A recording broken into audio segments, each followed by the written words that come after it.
네, 정치 보복, 이 말이 요즘 국민의힘 의원들 사이에서 유행어가 되어가는 것 같습니다.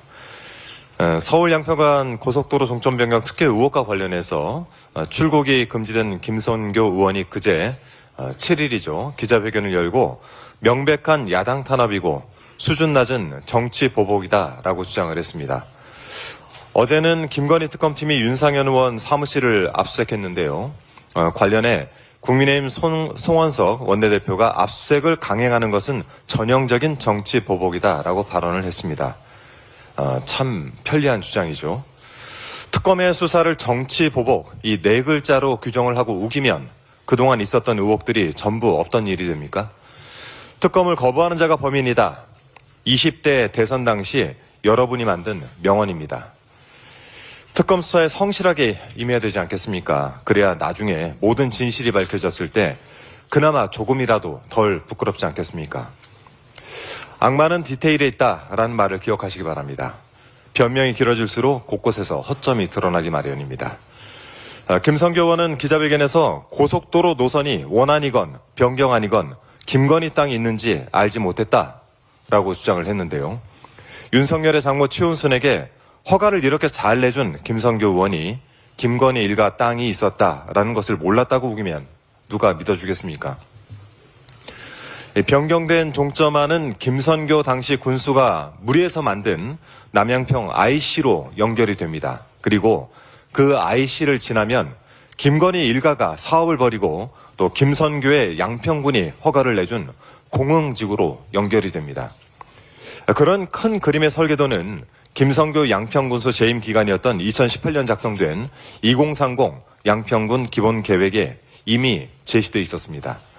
돌고 돌아 김건희고 또 돌고 돌아 김선교인데 이래도 모른다고 할 수 있겠습니까?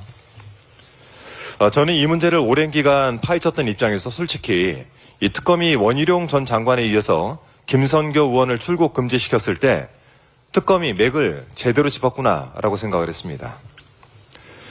자, 아울러 압수수색을 당한 윤상현 의원은 어제 입장문을 내서 이렇게 말했습니다. 대선 이후 다시 압수수색까지 하는 것에 대한 의도와 이유를 잘 모르겠다. 이 상황에서 대선을 언급하는 윤상현 의원의 의도와 이유를 저도 잘 모르겠습니다.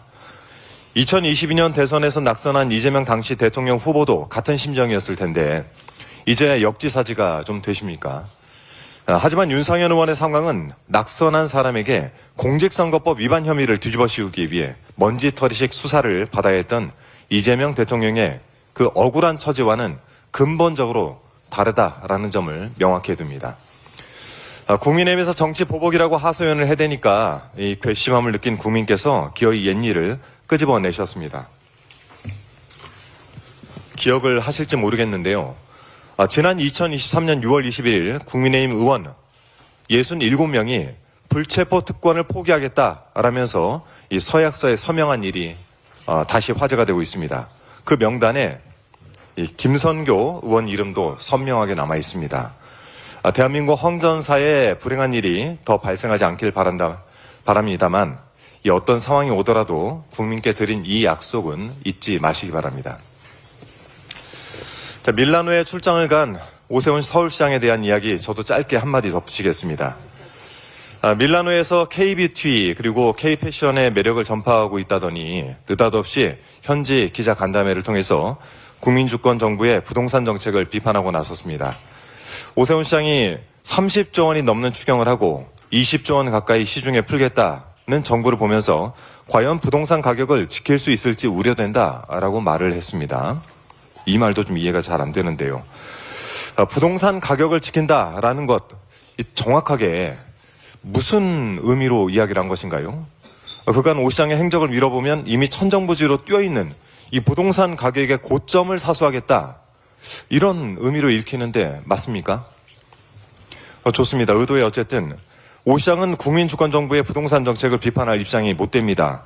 앞서 전현희 최고위원께서도 말씀하셨지만 토지거래 허가 구역을 무작정 해제해버려서 이 서울 집값이 폭등하는 소위 황소시장, 이 불장의 도화선을 당긴 장본인 아니겠습니까? 오 시장이 불을 붙인 서울 부동산 거래시장은 국민주권정부의 가계부채 대책 발표 이후에 이 조정 국면에 접어든 상황입니다. 비판을 하려거든 현실을 정확히 알고 하셔야 될 것 같습니다. 오시장이 그토록 자랑하는 신통기획도 도입 5년 차에 접어들었지만 실제 착공은 2곳에 불과하다라는 보도가 있습니다. 서울시장으로서 관내 부동산 상황에 대해서는 국민 앞에 겸허히 반성하는 모습이라도 연출을 해보시기 바랍니다. 어제 서울은 큰 고충을 겪었습니다.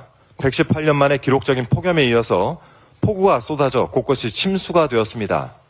오세훈 시장께서는 밀라노 여행 그만하시고 이제 그만 귀국하시길 바랍니다. 이상입니다. 다음으로 김병주 최고위원의 발언이 있겠습니다. 어제 경기도 광명과 파주, 안성시의 낮 기온이 40도를 넘어섰습니다. 7월 기준 사상 처음입니다. 이처럼 폭염이 계속되면서 올해 들어 이제까지 온열 질환자가 977명으로 늘었습니다. 지난해 같은 기간의 2배 수준입니다. 온열 질환은 어지러움과 근육 경련, 의식 저하 등 증상을 동반합니다. 방치하면 생명이 위태로울 수 있습니다. 국민 여러분께 부탁드립니다. 한낮 야외 활동을 자제해 주십시오. 더위를 피할 마땅한 장소가 없다면 지자체의 무더위 쉼터를 이용하시기 바랍니다. 온열 손상에 각별히 유념해 주십시오. 서울중앙지법이 오늘 윤석열에 대한 영장심사를 실시합니다. 윤석열은 그동안 특권의 담물을 홀로 취했습니다. 법 앞의 평등은 철저히 무시했습니다. 이제 특권의 잔치를 끝내야 합니다. 반바지와 슬리퍼 차림으로 자유롭고 편안하게 거리를 활보하는 내란숙의 모습을 원천 차단해야 합니다. 불이라는 어둠을 걷어내고 정의의 새벽을 열어야 할 때입니다. 법치라는 이름으로 자행된 불의의 춤을 끝장내야 합니다. 법원은 국민의 뜻에 어긋나지 않는 정의로운 결과를 내놓기 바랍니다. 만약 지귀현 판사와 같은 사례가 반복된다면 국민적 분노가 폭발할 수 있다는 걸 명심해야 합니다. 이런 가운데 윤석열에 대한 구속영장이 발부되면 지난 1월 서부지법 난동 사태가 재발할 수 있다는 우려가 나오고 있습니다. 법원 난동은 대한민국의 건강을 뒤흔드는 매우 심각한 범죄입니다. 경찰은 엄중하고 단호한 대응으로 다시 서부지법 사태가 재현되지 않도록 철저히 대비해 주시기 바랍니다. 가짜 좌파들과 싸우는 전사가 필요하다. 민주당이나 좌파 집단은 우리가 상상할 수 있는 모든 것을 한다. 이진숙 방송통신위원장이 지난해 9월 보수 유튜브 채널에 출연해서 한 말입니다. 당시 공무원의 정치적 중립 의무를 위반했다는 비판이 불거진 바 있습니다. 결국 감사원은 국가공무원법을 위반했다며 이준숙 위원장에게 주의 처분을 내렸다고 어제 밝혔습니다. 그러나 이는 솜방망이 처분에 불과합니다. 방통위는 방송의 공공성과 표현의 자유에 중대한 영향을 끼치는 기관입니다. 그 중에서도 기관장은 엄격하게 정치적 중립을 지켜야 하는 자리입니다. 일반 공무원보다 더욱 엄중한 잣대를 적용해 징계해야 하는 이유입니다. 게다가 이진숙 위원장은 비공개로 이루어진 국무회의 내용을 왜곡하고 무단으로 공개했습니다. 자기 정치에 이용한 것입니다. 이재명 대통령은 방송 3법에 대한 의견을 물었습니다. 그런데 방통위 자체안을 만들라는 업무 지시를 했다고 보도했습니다. 공정성과 진실 추구를 생명처럼 여겨야 할 방통위원장이 듣고 싶은 것만 듣고 말하고 싶은 것만 말한다면 그 자리에 있을 자격이 없습니다. 공공기관장은 대통령과 임기를 같이 해야 한다는 자신의 말을 즉각 실천하는 건 어떤지, 이것이 국민을 위한 길은 아닌지 이진숙 위원장은 스스로에게 질문해 보시기를 강력히 권고합니다. 비상계엄 선포 직전 국무회의는 2분 동안 진행됐다고 내란 특검이 밝혔습니다. 특검이 확보한 CCTV에 따르면 국무회의는 밤 10시 16분부터 18분까지 단 2분에 불과했습니다. 즉석 요리도 최소 3분은 필요한데 2분짜리 회의가 회의입니까? 그냥 통보나 명령 아닙니까? 수사에 상당한 진척을 보이고 있는 내란 특검에 이어 김건희 특검도 김영선 전 의원과 윤상현 의원의 자택 등을 압수수색했습니다. 공천 개입 의혹 수사에 속도를 내고 있습니다. 윤석열 정권 아래서 한동안 지연됐던 수사가 이제야 제대로 작동하는 모습입니다. 특검은 주저하지 말고 오로지 국민과 진실을 위해 정진해 주시기 바랍니다. 국민의힘 혁신위원장 제안을 수락했던 안철수 국민의힘 의원이 혁신이 출범 20분 만에 사퇴했습니다. 권영세, 권성동 등 최소한 2사람에 대한 인적 쇄신을 요청했지만 거부됐다는 이유입니다. 이 정도면 국민의힘의 거짓 혁신소가 20분 만에 들통난 거 아닙니까? 민망하지 않습니까? 애초부터 혁신할 마음이 있기는 했는지 묻지 않을 수 없습니다. 혁신도 국정에도 관심이 없는 정당, 오로지 기득권 챙기기에만 관심 있는 정당, 제발 민생의 발목이라도 잡지 마십시오. 이상입니다. 다음은 이현주 최고위원의 발언이 있겠습니다. 네, 트럼프 미국 대통령의 관세 관련 서한이 어제 공개가 되었습니다. 한국산 제품에 대해서 8월 1일부터 25% 국별 관세 부과가 예정이고 또 품목별 관세도 계속해서 또 발표를 한다고 합니다. 개별 관세율은 일단은 기존 발표와 동일합니다만 어쨌든 사실상 한 달 정도 추가 협상의 유예 기간이 생긴 셈입니다. 그나마 다행이라고 생각을 합니다. 자동차, 철강, 배터리, 디스플레이, 석유화학 등 대미 수출 비중이 높은 품목에 타격이 예상되기 때문에 산자부와 협상 당사 부처들은 국익에 최우선을 두고 최선을 다해 주시기 바랍니다. 특히 비관세 장벽에 대한 문제 제기 등 미국의 요구사항들이 있는데 이 점들에 대해서도 이제는 좀 더 구체화된 대안을 제시할 필요가 있는 상황인 것 같습니다. 국회와 우리 민주당은 이번 협상이 단순한 관세 협상을 넘어서 동맹과 협력을 더욱 굳건히 하는 계기가 될 수 있도록 모든 지원을 아끼지 않겠습니다. 미국의 관세 폭탄뿐만 아니라 지금 전반적으로 잠재 성장률 1% 전망, 또 삼성전자의 어닝 쇼크 등 대내외적인 위기 상황이라고 진단을 합니다. 이런 상황에서 새로운 정부가 안정적으로 일하면서 국익 외교를 할 수 있도록 국회가 적극적으로 뒷받침을 해야 되는데요. 국민의힘이 건강한 비판은 좋습니다만 과도한 발목 잡기로 이런 위기 상황을 정부가 돌파하는데 방해가 되어서는 안 된다고 생각합니다. 국민의힘의 적극적인 협조를 부탁드립니다. 이진숙 방통위원장의 정치적 중립 의무 위반이 여러 가지로 지금 문제가 되고 있습니다. 앞서서 말씀드린 이런 여러 가지의 국가적인 위기 상황 속에 방통위원장 한 분이 국무회의에서 자꾸 분란을 일으키고 하는 것은 대단히 부적절하다 이렇게 생각합니다.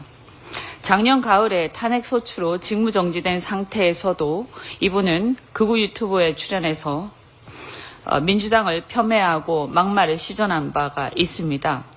감사원은 최근에 이진숙 방통위원장에 대해서 주의 조치를 한 바가 있는데요.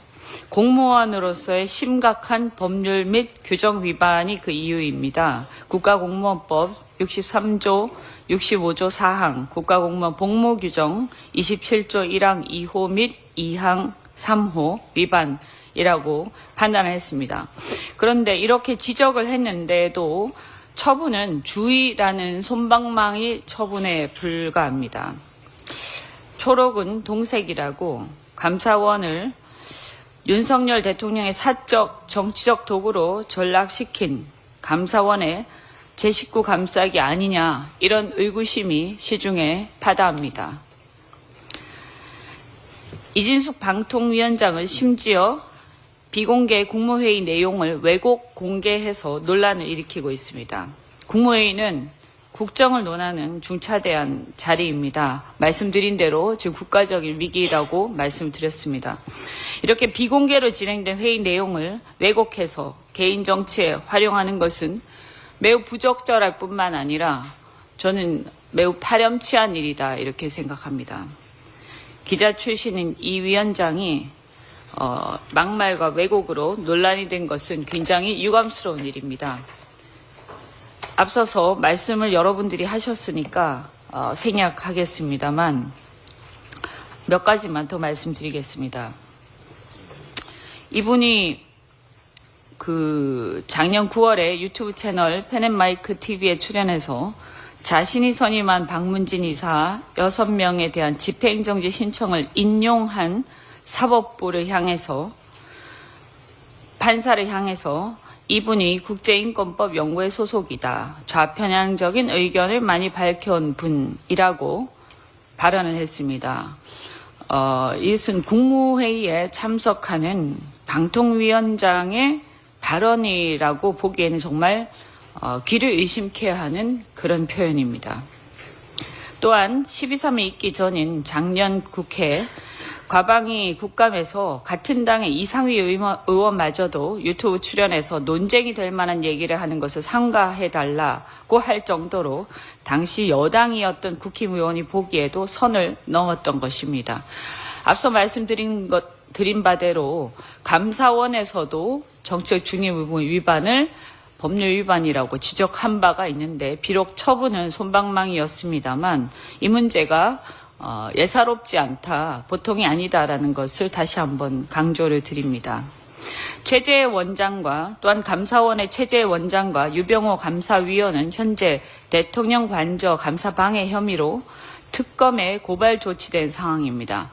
특검의 철저한 수사가 필요하다고 판단이 되고 감사원에서도 이 점을 유념해서 제대로 중립적인 감사를 해야 한다 이 말씀을 드립니다.